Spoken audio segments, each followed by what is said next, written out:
au tribunal administratif de Marseille a révélé la Marseillaise. Ce sera une nouvelle date de mobilisation. On espère revenir aussi nombreuses, pour que la pression accentue la rue accentue la pression judiciaire. Au technopole de Château-Gombert se trouve également l'entreprise CMR qui produit des équipements électriques militaires et les fournit notamment à KNDS. Des armes de cette entreprise ont été retrouvées au Soudan et participent directement au génocide qui se déroule, selon un rapport d'Amnesty International de novembre 2024. Après 2 blocages de l'entreprise en septembre 2025, 123 personnes ont été arrêtées en se rendant à Eurolinks pour manifester le 2 octobre. Le seul tort de cette manifestation pacifiste était de prendre parti pour l'autodétermination d'un peuple qui subit une colonisation violente depuis 70 ans, un régime d'apartheid et un génocide. Le 2 octobre, des manifestations globales et spontanées en soutien aux Gazaouis et à la flotille ont été réprimées en France et dans d'autres pays impérialistes de façon généralisée et brutale. Notre droit à manifester, à exprimer notre solidarité avec le peuple palestinien et avec tous les peuples opprimés est en danger et il est urgent de le défendre. Aujourd'hui, indignés par la répression, indignés par les génocides toujours en cours, nous revenons sur les lieux complices.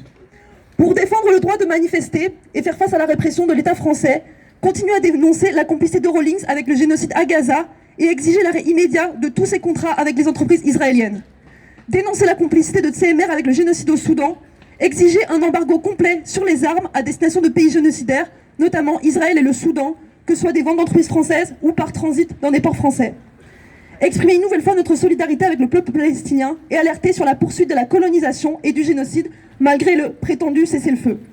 Face à un découpage injuste et jamais respecté, ce 29 novembre 2025, pour la Palestine libre de la mer au Jourdain, nous opposons une solidarité internationaliste face à la montée de la répression. Palestine vivra, Palestine vaincra.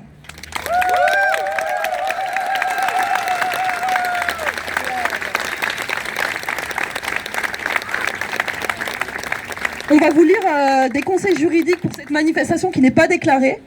Voilà, attends, merci. Du coup, juste avant d'en venir au trajet de la manif, c'était juste pour préciser que voilà, aujourd'hui la manifestation, elle n'a pas été interdite par la préfecture. Du coup, on est dans notre plein droit à manifester et on est là pour revendiquer ce droit à manifester contre le génocide en Palestine.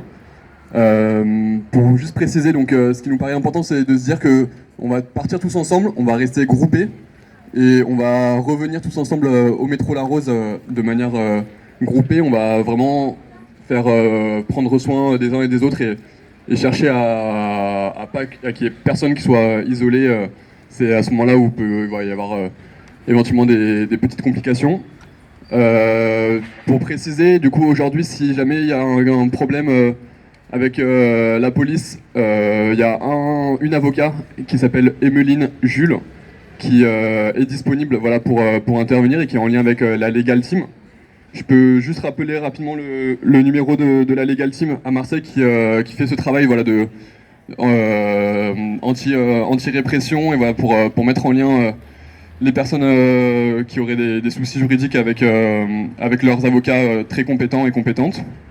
Leur numéro est donc le 07 53 05 25 30. Et pour finir, du coup, donc le 07 53 05 25 30.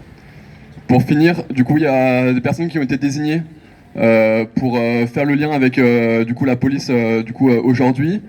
Ils sont juste à côté de l'arbre. Je sais pas, voilà. Si vous avez des questions ou voilà, des choses à leur faire remonter, n'hésitez pas pour la sécurité de tous et toutes. Voilà. La Palestine. Juste...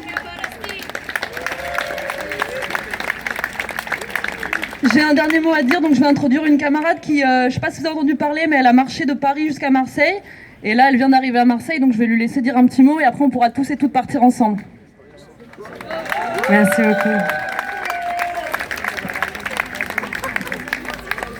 Bon bah merci beaucoup, je viens d'écrire un petit mot du coup. Je m'appelle Fanny, j'ai 28 ans et je suis comédienne et devant l'impunité et la complicité de mon gouvernement avec l'État génocidaire d'Israël, j'ai stoppé mes activités théâtrales pour partir sur la route avec mon drapeau palestinien. Et donc je suis partie de Paris jusqu'à Marseille à pied en dormant chez l'habitant avec des petites caméras pour faire l'état des lieux de ce que comprennent les gens en France et pour mesurer aussi le poids de la désinformation actuellement. Et donc voilà, j'ai retranscrit tous ces témoignages Et j'ai découvert qu'il y avait quand même beaucoup de gens qui étaient très désinformés, qu'il y avait une grande islamophobie qui montait. Et j'ai découvert avec stupeur aussi une inquiétude croissante de s'exposer. Inquiétude que je comprends très bien puisque la répression est de plus en plus grande quand on ose exprimer notre désir de vivre dans un monde qui respecte le droit international. Et donc ma conclusion, c'est d'essayer de rester soudés devant cette... de rester soudés autour de ce désir de construire un monde en paix où les gens ont le droit de vivre en sécurité. Et donc voilà, je lis pas du tout ce que j'ai écrit, mais merci de me donner le micro, merci d'être là aujourd'hui et Tahrir Palestine. Viva Palestina!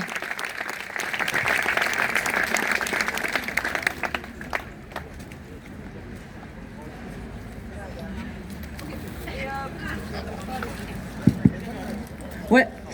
Pour le départ de la marche, on va prendre toutes les banderoles, les mettre devant. Je pense que aujourd'hui on n'aura pas de confrontation, mais c'est toujours bien d'avoir des gens en tête avec une banderole de tête pour cette manifestation qui va bien se passer. Donc on va pouvoir se mettre en marche. Bonne marche.